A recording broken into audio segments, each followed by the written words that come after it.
Jérôme Azéma, bonjour. Bonjour.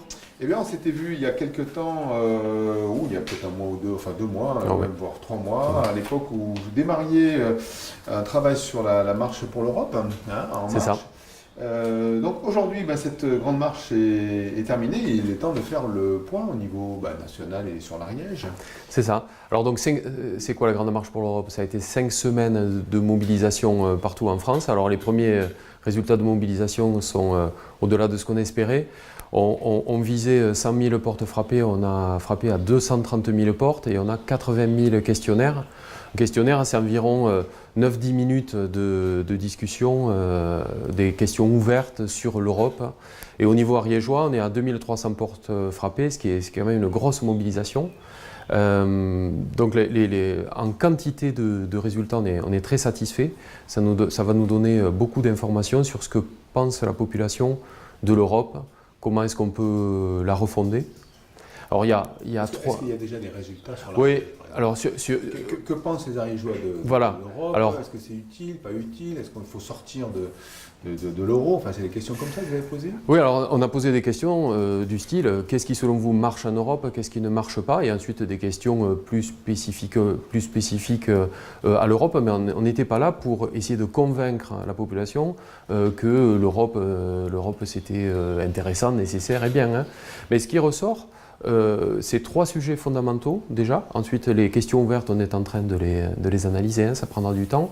3 sujets fondamentaux pour lesquels l'Europe est importante, l'économie, le réchauffement climatique et toutes les problématiques sécuritaires, alors que ce soit la sécurité par rapport au terrorisme, mais aussi comment mieux accueillir les migrants et comment gérer l'immigration économique.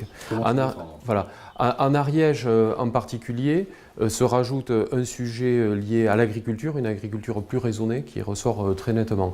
Les autres résultats de questionnaire vont être analysés et on se servira de ça pour ensuite faire des propositions en vue des élections en 2019. Alors vous êtes allé vous balader un peu partout, n'importe quoi, enfin, au hasard? Non. Ou c'était des gens particuliers que vous êtes allé voir? Voilà, on avait choisi des territoires en fonction de leur mobilisation aux précédentes élections européennes. Et on est allé notamment dans des endroits où il y avait une forte abstention, plus forte abstention qu'ailleurs, au niveau des élections européennes précédentes. Donc, notamment les cœurs de ville de Pamiers, de Foix, de Saint-Giron, de Lavelanet. On est allé aussi à Mazères, à Saverdun. Et on est aussi allé dans des villages de plus petite taille, comme Bénac, comme Coussa. Donc ça représentait quand même une mobilisation assez importante de la part des marcheuses et des marcheuses d'Ariège.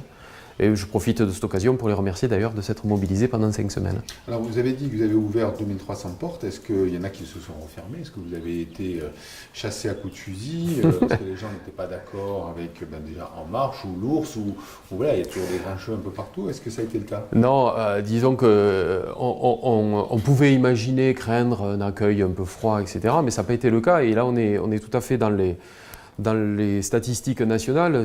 À partir du moment où une porte s'ouvre, on a environ 3 personnes sur 4 qui a accepté de passer 10 minutes de son temps pour nous répondre sur le sujet de l'Europe. Alors en général, le début de la discussion, c'était vous savez, moi, je ne suis pas un spécialiste de l'Europe. Et puis au bout de quelques minutes, les idées venaient et cette écoute attentive de notre part permettait aux personnes d'expliquer quel était leur ressenti de l'Europe et ce qu'ils voudraient changer en Europe. Donc on attendra les résultats des informations, des questions ouvertes, parce que c'est ça qui est peut-être très intéressant. Oui. Donc pour l'avenir, vous allez lancer donc une autre opération sur les villes. Oui, c'est ça. Alors donc, juste pour vous rappeler, cette méthode-là de partir du réel, d'aller voir la population, c'est ce qu'on avait fait en 2016 pour la Grande Marche, où on avait eu 20 000 réponses et 100 000 portes frappées. La Grande Marche pour l'Europe. Et donc, ça a validé le fait qu'il y a un vrai besoin de notre population, bien sûr, de discuter, de donner leur avis, de réfléchir ensemble sur ce qu'on peut faire. Et on va donc lancer, dès maintenant, dès le mois de juin, pendant toute la fin de 2018, ça va s'étaler pendant plusieurs mois, les marches pour les villes. Donc, nos marcheuses et nos marcheurs vont aller dans leur ville taper aux portes et demander à la population ce qu'ils pensent de leur ville, qu'est-ce qui fonctionne, qu'est-ce qui ne fonctionne pas, qu'est-ce qu'ils voudraient changer dans cette ville. Et on se servira de ces informations pour réfléchir à un projet de ville. Alors là, c'est important de clarifier. La République en marche n'a pas fait sienne le terme dégagisme, hein. On laisse ça à d'autres. Ce qu'on souhaite faire, c'est on est plutôt dans un mode inclusif, c'est-à-dire qu'on ne considère pas que nous sommes meilleurs que les équipes sortantes, on ne considère pas qu'on est plus mauvais non plus, hein, mais on n'a pas vocation à, par défaut, dire on va se mettre à la place des équipes qui sortent. On va travailler le projet, écouter la population et en même temps aller discuter avec les équipes sortantes, avec les oppositions des équipes sortantes pour voir si on peut faire un projet ensemble. C'est ça notre méthode.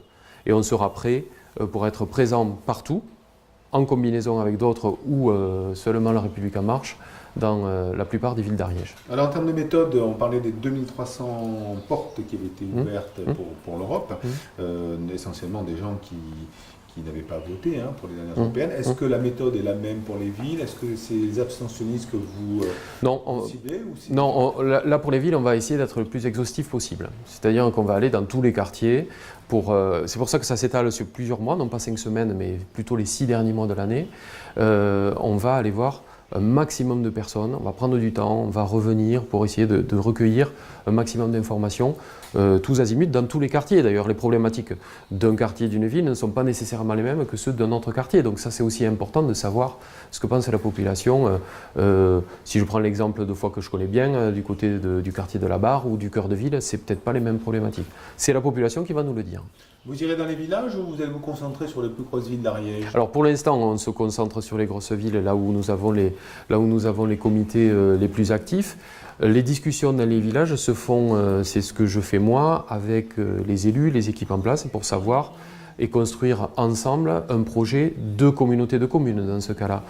C'est intéressant, il va y avoir un fort renouvellement malgré tout, mais ça serait d'abord une erreur.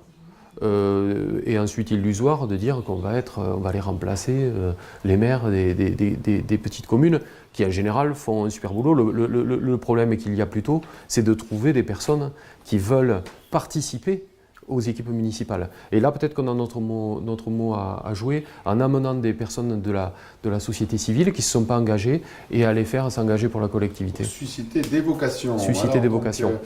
Troisième sujet dont on souhaitait parler avec vous, c'est votre action, un recrutement en fait, en marche.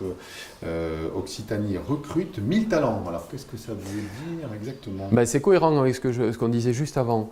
Le centre de formation de la République en marche, qui est en train de se lancer, lance un premier programme qui s'appelle donc 1000 talents. L'Occitanie, c'est la première région laboratoire. On débute en Occitanie jusqu'au 17 juin prochain. C'est assez court, mais ensuite on fera d'autres vagues. On fait appel à des personnes qui soient déjà inscrites en marche ou en dehors de la marche, qui ont un talent, une compétence particulière, mais qui ne sont pas nécessairement compétents dans la gestion des affaires publiques. Donc on va recruter ces personnes, les chercher, les faire venir, et la République en marche prendra ensuite sa responsabilité et formera ces personnes-là lors de séminaires de formation au 4e trimestre 2018 en Occitanie. Donc notre objectif là, c'est d'inciter plus de personnes à venir s'impliquer dans la vie publique. Que ce soit des personnes qui sont déjà en marche ou des personnes qui sont compatibles bien sûr avec nos idées mais qui ne sont pas encore inscrites en marche. On a marqué un renouvellement il y a maintenant 1 an. On veut continuer à entraîner la société dans sa diversité, dans l'action publique. Bien, écoutez, Jérôme, merci beaucoup pour toutes ces informations et à la prochaine, dans 2 ou 3 mois. Alors. D'accord, merci.